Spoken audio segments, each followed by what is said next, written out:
최근 은행권 신용대출이 다시 증가하면서 이번 달에만 3조 원 넘게 늘어날 것으로 보입니다. 추석 이후 은행들의 신용대출 관리가 본격화될 전망인데 취재기자와 구체적인 변화 알아보겠습니다. 금융부 오정인 기자 나왔습니다. 오 기자, 이 신용대출 금리가 언제부터 얼마나 오르는 건가요? 네, 일부는 이미 금리를 조정했고 또 추석 이후 금리를 높이는 은행들도 있습니다. 은행별로 살펴보면요.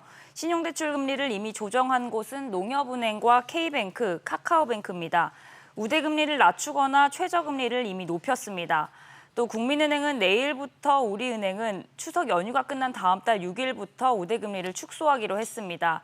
올 들어 신용대출 증가세가 계속되자 결국 은행들이 대출 조이기에 나선 건데요.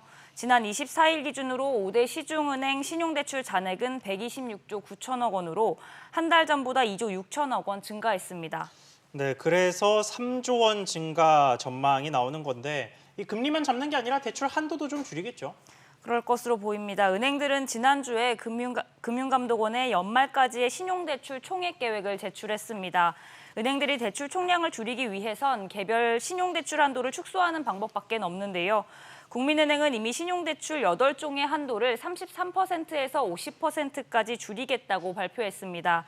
또 연말까지 신용대출 한도가 소진이 되면 은행들이 제시하는 대출 금리는 오르고 한도는 더 줄어들 것으로 보이는데요. 소비자 입장에선 대출을 받을 수 있는 길이 더 좁아지는 만큼 막차를 타려는 수요가 늘 것으로 보입니다.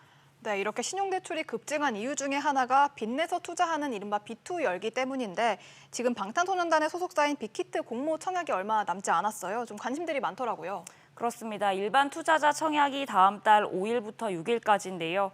이를 앞두고 증권사들의 종합자산관리계좌 CMA 잔액이 역대 최대치 기록을 갈아치웠습니다. 일반 청약을 앞두고 지난주에 기관 투자자 대상 수요 예측이 있었는데 경쟁률이 1110대 1을 기록했습니다. SK바이오팜 기록인 836대 1을 넘어선 건데요. 증권업계에선 공모가가 13만 5천 원에 결정될 것으로 보고 있는데 정확한 금액은 오늘 나올 것으로 보입니다. 네, 오 기자 잘 들었습니다.